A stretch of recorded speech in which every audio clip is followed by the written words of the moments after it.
Hello friend, इस video में मैं आपको बताऊंगा तो बांग्लादेश में जो शेख हसीना जी हैं ये वापसी करेंगी। इसको लेके आर्टिकल बहुत ज़्यादा डिस्कस किए जा रहे हैं और बांग्लादेश से रिलेटेड आपको बहुत सारी चीज़ें इसमें देखने को मिलेगी। अभी इनके जो पुत्र हैं, समझिए बांग्लादेशी जो शेख हसीना जी हैं, संजीव वाजदेव हैं, समझिए इन्होंने बहुत सारी बातें कही हैं और ये आप देखेंगे तो बहुत सारी इस पर अमेरिका के CIA के बारे में बात की गई है कि क्या ये लोगों के वजह से हुआ है। ISI के बारे में बात की गई है, शेख हसीना क्यों भाग गई थी वहाँ से, इसको लेके बात की गई है। तो बहुत सारी चीज़ें आपको इंडिया को शुक्रिया अदा कहा गया है और क्यों ये सब हुआ था इसको लेके अब ये देखेंगे तो ये खुल के बयान यहाँ पे दिए हैं जो कि इसको लेके डिस्कस की गई है। तो अब यहाँ पे आप समझिए कि ये जो तख्ता पलट हुआ है, तो तख्ता पलट को लेके बहुत सारे आर्टिकल तो आपने पढ़ा होगा, लेकिन आप अंदर की बातें नहीं जानते हैं। अंदर ये देखेंगे तो क्यों हुआ है तख्ता पलट, तो इसमें पूरी तरह से CIA के एजेंट जो है, अमेरिकन खुफिया एजेंसी, ये लोग इन्वॉल्व हैं, इन्हीं के वजह से हुआ है। तो एक आप देखेंगे आर्टिकल, ये सब बहुत पहले से डिस्कस होते आ रहा है। अमेरिका क्या चाहता है था कि बांग्लादेश में एक सैनिक बेस बनाना चाहता है, सैनिक बेस बनाना चाहता है, जिसके वजह से भारत ने भी विरोध किया था। भारत ने भी बोला था, तो अमेरिका मतलब कि बांग्लादेश पे दबाव बनाया था और शेख हसीना जी हैं तो ये काफ़ी भारत की सपोर्टर रही हैं, इन्होंने उसको मना कर दिया था बनाने से। और US का प्लान क्या था यहाँ पे ये देखने को मिलेगा। US का प्लान था कि यहाँ पे जो भी आप समझिए कि ईसाई बहुल लोग हैं बांग्लादेश में, म्यांमार में और फिर देखने को मिलेगा इंडिया में, तो इन तीनों को लेके इनका प्लान यही है कि लैंड को लेके, इस तीनों कंट्री का लैंड लेके एक हमें यहाँ पे क्या करना है कि ईसाई बहुल देश बनाना है। ये अमेरिका का पूरी तरह से प्लान था और इसके लिए एक सैनिक बेस अमेरिका बनाना चाहता था, जिसको लेके पूरी तरह से बांग्लादेश ने मना कर दिया था। तब से आप देखेंगे कि अमेरिका पूरी तरह से गुस्से में था, अमेरिका गुस्से में था और CIA का ये पूरी तरह से प्लान आपको देखने को मिलेगा, प्री प्लान था। वैसे भी ये लोग खुल के नहीं बोल रहे हैं, चाहे कहीं भी आर्टिकल में आपको खुल के देखने को नहीं मिल रहा, इनका प्री प्लान था। और अमेरिका ऐसा नहीं है कि ये एक जगह पे देखेंगे तो कोई तख्ता पलट कर आया है। अमेरिका पूरी तरह से अफ्रीकन कंट्री, मिडिल ईस्ट, जहाँ भी जाता है तो तख्ता पलट करवाता है। वो आराम से देखेंगे, अफ़गानिस्तान में भी तख्ता पलट कराया था, सभी जगह पे तख्ता पलट करवाता है। और आप देखेंगे तो अमेरिका का रिएक्शन से भी आप पता कर सकते हैं, अमेरिका का कोई रिएक्शन नहीं था। डेमोक्रेसी पूरी तरह से समझिए ख़त्म हो रही थी। एक तो डेमोक्रेसी पे वो खुल के पूरी दुनिया के सामने बोलते रहता है, लेकिन अब देखिए तो यहाँ पे डेमोक्रेसी ख़त्म होने वाली थी, मोनार्कियल सिस्टम आने वाला था, सेना के हाथ में पूरी तरह से पावर चली गई थी, सभी चीज़ें सेना कंट्रोल करती, लेकिन वो कुछ भी नहीं बोल रहा था इस मुद्दे पे, आप देख सकते हैं। लेकिन पूरी तरह से इनका कराधारा इन्हीं का था और इसमें ISI जो था ये भी इन्वॉल्व हो गया बाद में, ताकि एक एंटी इंडिया सेंटीमेंट क्रिएट किया जा सके, जो कि वहाँ पे चलता ही है। बहुत सारे लोग जो हैं anti India sentiment social media के थ्रू आजकल फैलाना बहुत ईजी होता है। तो पाकिस्तान ने इसका पूरा फ़ायदा उठाया और देखेंगे ये एंटी इंडिया जो है आराम से ये लोग इसको कैंपेन चलाए।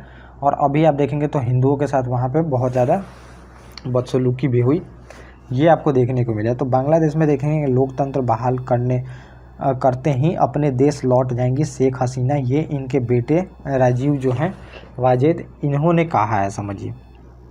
और पाकिस्तान की खुफिया एजेंसी ISI का पूरी तरह से हाथ है। और बांग्लादेश की जो PM है ये भागी क्यों वहाँ से, ये इनके द्वारा बताया गया है, क्योंकि इनके द्वारा बोला जा रहा था कि जो भी इनके लिए प्रोटेक्शन का काम करते हैं जो लोग, मतलब समझिए हमारे यहाँ पे प्रधानमंत्री की सुरक्षा की किसकी गारंटी रहती है, SPG कमांडो की रहती है। तो वहाँ पे भी जो कमांडो हैं, ऐसा इनके द्वारा बोला गया था कि वो लोग बोले थे कि हम लोग आपको अंतिम दिनों तक, अंतिम सांसों तक आपकी रक्षा करेंगे। तो इनके द्वारा बोला गया था कि जो प्रदर्शनकारी हैं वो अगर आते, समझिए जो कि प्रोटेस्ट कर रहे थे वो आते, तो यहाँ पे ये लोग बहुत ज़्यादा खून खराबा होता, जिसके वजह से हम लोग वहाँ से आराम से निकल के मतलब चले आए, नहीं तो वहाँ पे बहुत सारा खून खराबा होता। इसी वजह से इनको चुपचाप वहाँ से आना पड़ा, शांति बना के ये आ गई। और वैसे भी ये रिटायर होने वाली है, ये इनका कहना था, रिटायर होने वाली है। और शेख मुजीब जो है, मुजीबुर रहमान और इनके जो परिवार हैं, इनके साथ ये फिर से वहाँ पे आएंगी। और संकटग्रस्त में जो देखेंगे आवामी लीग है, इसको छोड़ के ये कहीं नहीं जाएंगी। लगभग देखेंगे तो बहुत ज़्यादा नेताओं की और जो कार्यकर्ता होते हैं उनकी मृत्यु हो रही है, वहाँ पे मारा जा रहा है, ब्रूटली उनकी हत्या की जा रही है, ये आपको देखने को मिल रहा है। तो ये इन्होंने बोला है शेख हसीना जी ने कि हम वापस आएंगे, उनको हम ऐसे बुरी तरह से हालात में नहीं छोड़ सकते हैं। अभी इंटरिम गवर्नमेंट जो है ये बनाई गई है और गवर्नमेंट जैसे काम करने लगती है, इलेक्शन होगा और इलेक्शन बिना अवामी लीग के हो नहीं सकता है कि अवामी लीग सबसे पुरानी और सबसे बड़ी पार्टी है, तो इनका कहना है कि फिर वो डेमोक्रेसी आएगी ही नहीं अगर ये लोग इलेक्शन में नहीं खड़े होते हैं तो। और भी बहुत सारी बातें की गई हैं जो मैं आपको धीरे धीरे नीचे बताऊंगा। और फिर हसीना के बेटे जो हैं पीएम मोदी का शुक्रिया अदा किए हैं यहाँ पे नरेंद्र मोदी जी जो हैं, इनके प्रति आभार व्यक्त किया है और अंतर्राष्ट्रीय राय बनाने को बोला है, मतलब कि अंतर्राष्ट्रीय प्रेशर बनाए। इंडिया का देखेंगे तो फॉरेन पॉलिसी काफ़ी अच्छा है और इन्फ्लुएंस भी बहुत ज़्यादा है देखेंगे वर्ल्ड जियो पॉलिटिक्स में। तो इन्होंने बोला है कि दबाव बनाना चाहिए और बांग्लादेश में लोकतंत्र की बहाली के लिए इंडिया को मतलब कि पूरी तरह से सभी चीज़ें जो हो सके इंडिया को करना चाहिए। और बांग्लादेश लौटेंगी ये जो नेता हैं और पार्टी के कार्यकर्ताओं पे लगातार हमला जो हो रहा है उसको छोड़ा नहीं जाएगा, मतलब कि सुरक्षित उनका ऐसा नहीं है कि हम पूरी तरह से हाथ उठा दिए हैं, जो लोगों का मन है वो करें, उन्हें अकेले नहीं छोड़ा जाएगा ये बोला गया है। और शेख हसीना निश्चित बांग्लादेश लौटेंगी, जो मैंने आपको बताया बांग्लादेश लौटेंगी ये।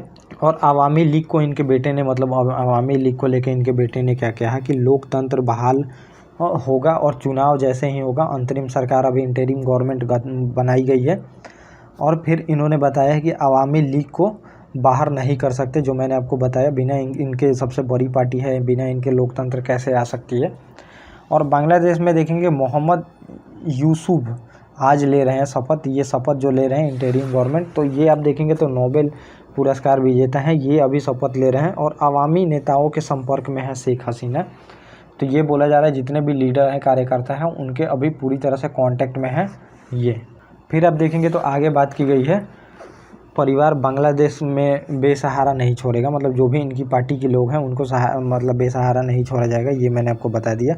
और पाकिस्तान की ISI मतलब बता रहे हैं कि ISI का इन्वॉल्वमेंट है, इस फैसले पे पाकिस्तान को दोषी ठहराया है। पाकिस्तान यहाँ पे देखेंगे तो काफ़ी जो जमाते इस्लामी है तो ये पूरी तरह से पाकिस्तानी सपोर्टर है और पाकिस्तानी सपोर्टर हैं और इन लोगों का काफ़ी देखेंगे तो हाथ था यहाँ पे जो विरोध प्रदर्शन। आप सीधे समझिए कि एक आरक्षण के प्रोटेस्ट के लिए इनको पूरी तरह से बाहर किया गया और वैसे तो ये बच भी नहीं पाती ऐसा लोग बताया जा रहा था। सेना में इनके ही रिलेटिव थे जो कि इनको सेना के विमान से कैसे भी देश से बाहर निकलवाते हैं इंडिया को वहाँ पे बोल के, ये बताया जा रहा है।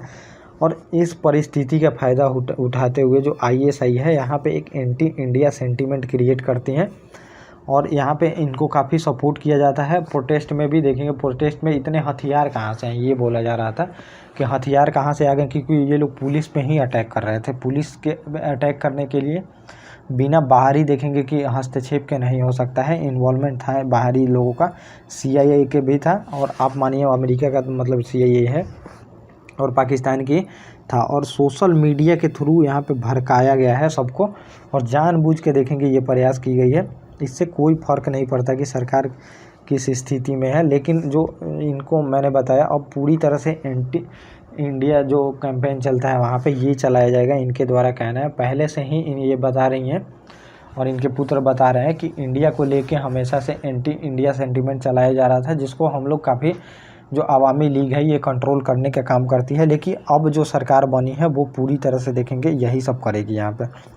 और CIA के संलिप्तता पे बोले, अब CIA अमेरिका जो खुफिया एजेंसी है तो इन्होंने बोला है कि उसके कोई सबूत नहीं है, लेकिन आप मान के चलिए पूरी तरह से इन्हीं का कारा धरा है। और हसीना के दूसरे देशों में शरण मांगने की जो बात की गई है, अभी ये भी न्यूज़ आप देखेंगे तो फैला हुआ था कि ये लोग अमेरिका में मतलब कि शरण मांग रही थी तो इनका वीज़ा पासपोर्ट वीज़ा जो है ये कैंसिल किया गया था, फिर ब्रिटेन में नहीं जाने दिया गया। तो इनके पुत्र का कहना है कि ये बिल्कुल फेक न्यूज़ है, ऐसी कोई न्यूज़ नहीं है और ये लोग कहीं नहीं जाना चाहते थे, बस भारत से यहाँ पे मदद मांगी गई थी और भारत ने मदद भी की है, हम कहीं नहीं जाना चाहते थे ये भी बताया गया है। और जाने का भी जो मैंने आपको कारण बताया वही कारण था। तो यही सब बात की गई है। फिर से देखेंगे कि ये जाने का यहाँ पे कोशिश करेंगे ये लोग। वैसे इनके कार्यकर्ता और सबको मारा जा रहा है, जो कि बिल्कुल बुरी तरह से देखेंगे कि मारा जा रहा है। ये पूरा टॉपिक था जो मैंने आपको बताया। ओके गाइस, थैंक यू और हम मिलेंगे अपने नेक्स्ट